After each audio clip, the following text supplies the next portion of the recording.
everyone, this is Pete, and welcome back to Atari A to Z, a series of short playthroughs of Atari 8-bit games, some which I grew up with and some which are new to me. Today is one of the former. Today we are looking at Ants in Your Pants, which was a type-in listing from issue 27 of Page 6 magazine, which was the May-June 1987 issue. And I remember typing in this game because I thought it sounded funny, and it was quite funny. It's a very simple game in terms of gameplay, but it's a lot of fun. So, like most type-in listings in publications like Page 6 and so on, this was designed as a demonstration of a particular programming technique. In this case, it was a technique called page flipping, which is where you would essentially set up the computer to draw several screens in memory ahead of time. And then to create large animations on the screen, you would tell the computer to quickly flip between these different pages of screens. And so in this case, there are 7 different frames of animation for someone stomping on things. And those are all drawn in memory beforehand. And then in order to create the animation, it simply flips between them very quickly. And it was a very effective method of doing large-scale animation on the Atari 8-bit.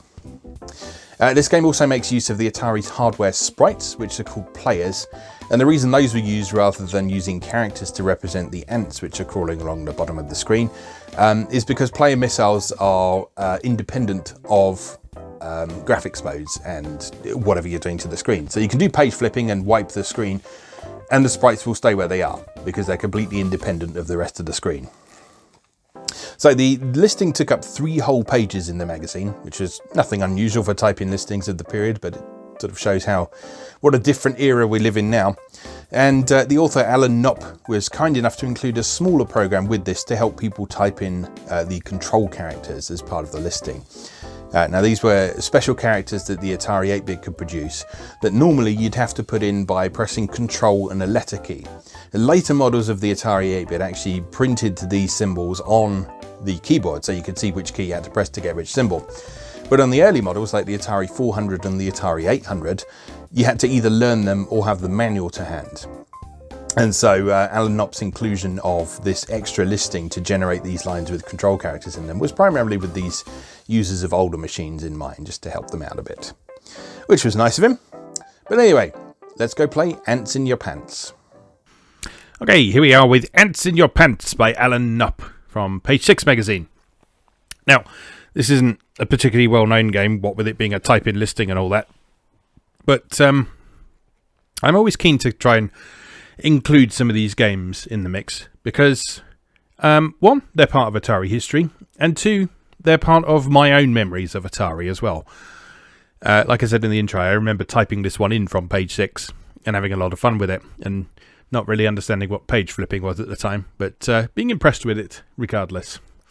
So, Benny has gone out for a day in the country. He is tastefully dressed in his favourite pair of pink striped Bermuda shorts. Unfortunately, there is a particularly vicious colony of ants in the field where he is taking a picnic, and the sight of Benny's shorts drives them mad. The only way Benny can stop them is to stamp on them before they can reach the centre, where they will stand on each other until they can invade Benny's Bermudas. Unfortunately, the more ants Benny squashes, the madder they get, and the faster they run. The red ants are the most difficult to kill. Press start! Alright, let's begin. So, it's a very simple game. All you do, you push left and right to stomp in that direction.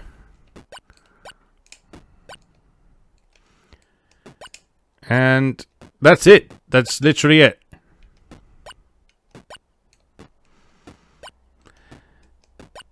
And you'll see, like I said, the red ants are more difficult to kill. They have lower priority than the black ants. I'm not 100% sure exactly how it makes them more difficult to kill. Sometimes it just seems to not make a hit on them register, which is perhaps not the fairest way of doing things, but, well, I guess it does make them more difficult to kill.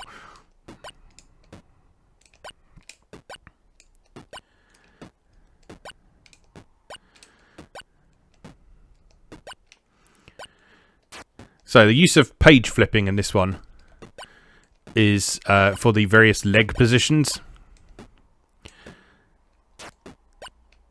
So there's 7 possible leg positions for the various animations. And those are all stored in memory as the program starts. as part of the initialization process. And then as you play the game,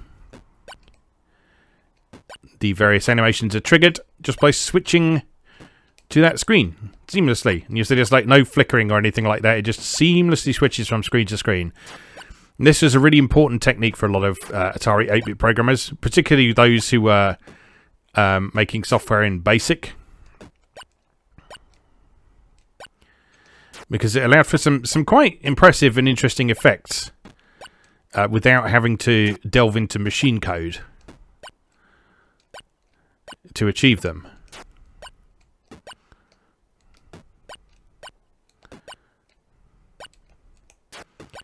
So sort of full screen animations and things were very challenging to achieve at the time.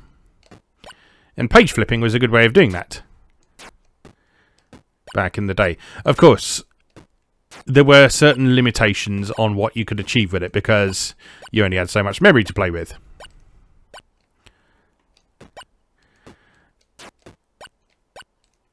And thus, in order to take better advantage of the technique, you would need to have one of the computers with more memory. Maybe the 64K Atari 800XL or the 128K Atari 130XE. Although the 130XE came with its own considerations in that it was quite tricky to access the full 128K in one go. You had to use a technique called bank switching to basically switch between two different blocks of 64K memory. So back in the day, there wasn't a ton of software that made full use of the Atari 130XE's capabilities, and most type-in software from magazines tended to be written on the assumption that you had maybe... Well, it varied as time went on. So in the early days, obviously, people would have had like the 8K or the 16K machines, but as time went on, it became reasonable to assume that people had like a 32K, a 48K, a 64K machine. Okay, so we've lost there. So there you can see all the different possible combinations of the feet as his genitals are being invaded by angry ants. Let's have one more go at this. Got 149 points that time. Let's see if we can beat that. No, it's literally you just get a point for every ant you squash. You don't get more points for the red ants or anything like that.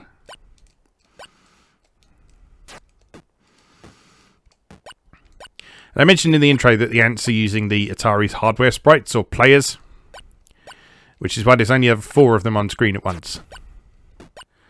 Because the Atari only had 4 hardware sprites. Well, technically it had 8, but 4 of them were missiles, which were, I think, 2 by 2 pixels. And as you might expect from the name, those were primarily intended to be used as like bullets for spaceships and that sort of thing. So things that got shot out of other things.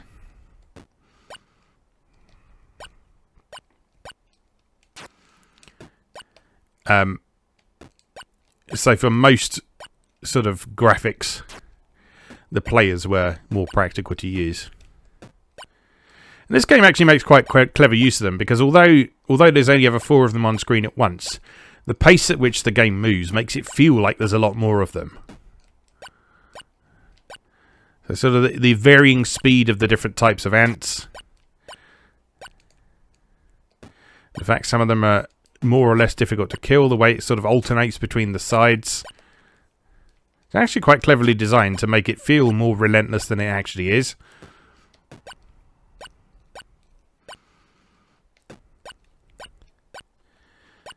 I mean, ultimately, it's still a very limited game. Literally, all you're doing is pushing left and right to stomp in that direction. But it does the job. As a demonstration of page flipping, it's good. And as a simple and straightforward game to type in, that this wasn't the main feature of the issue by any means. As I recall, the sort of cover feature type-in game from this particular issue of Page 6 was an election simulation, which I never typed in because it didn't sound particularly interesting to me. But it might be quite interesting to take a look at that now.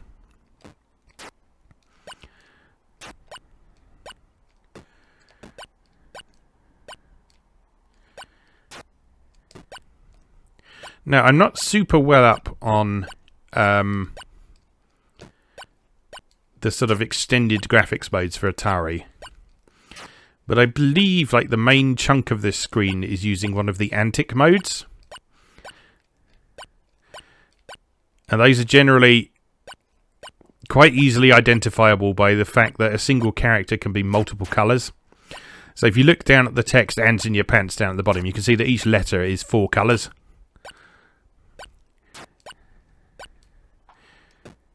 That is something you could only do in the antic modes.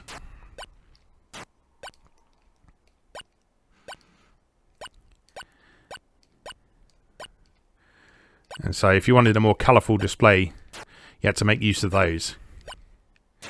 Now, the reason they weren't quite as well known as sort of the Atari standard graphics modes that you could access through BASIC by typing graphics and then a number, is because they were a lot more complicated to use than that. You had to switch to a particular graphics mode, and then there were very sort of pokes you had to do to various memory locations in order to activate that graphics mode and get the colours in the right place and that sort of thing. So I've never really looked into that side of things in a great amount of detail. But I do very much recognise the look of it, the look and feel of it. It's very distinctive and a sort of characteristic part of Atari 8-bit visuals. Alright, let's have one more go at this and see how we get on. So I beat my high score that time, got 189 that time.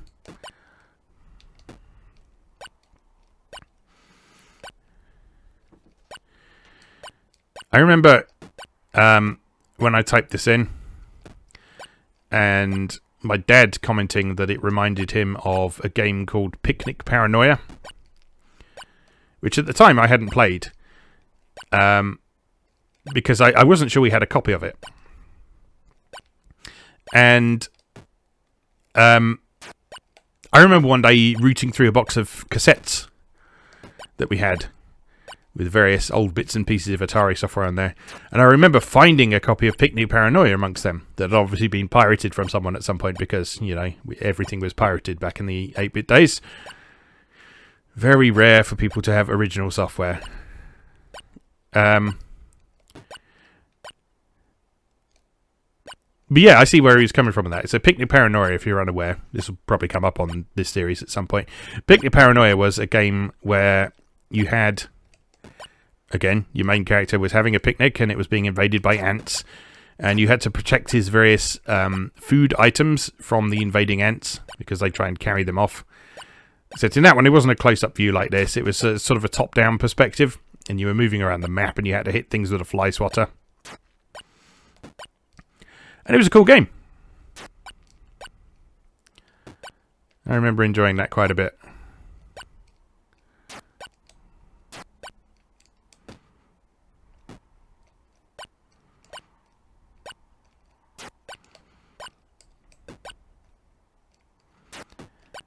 But yeah, I can see where the comparisons to this came from. Obviously, this is a much simpler game, as I say, but then this was written in BASIC, whereas Picnic Paranoia was a piece of commercial software, so you would hope it would be a little bit more advanced.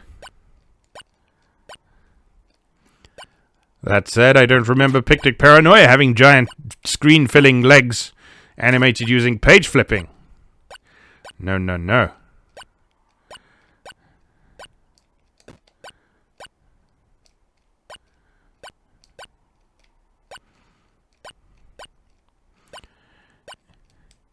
Anyway, I think we've probably exhausted what there is to say about this game at this point, so we'll play through to the end of this and then we'll call it a day. But like I say, I do like to revisit these old typing listings because typing stuff in and saving it on my personal discs. I had several floppy disks called Peach Disk 1, 2, 3, 4. And they were formatted with Spartados, so you could fit more stuff on them. And, yeah, so like some of my fondest memories of using the Atari 8-bit in particular was typing in games from magazines and playing them. That became much less of a thing on the Atari ST, partly because the ST didn't come with a built-in programming language like the 8-bit did. Although a lot of the early models did come with a disc with a version of BASIC on, and some magazines included Atari ST BASIC listings in them. But then that was also when we started to get lots and lots of different other programming languages as well. It was like even more than there were available for the Atari 8-bit. But anyway, that was Ants in Your Pants by Allan Knopp, published in Page 6 magazine. As always, thank you very much for watching, and I'll see you again next time.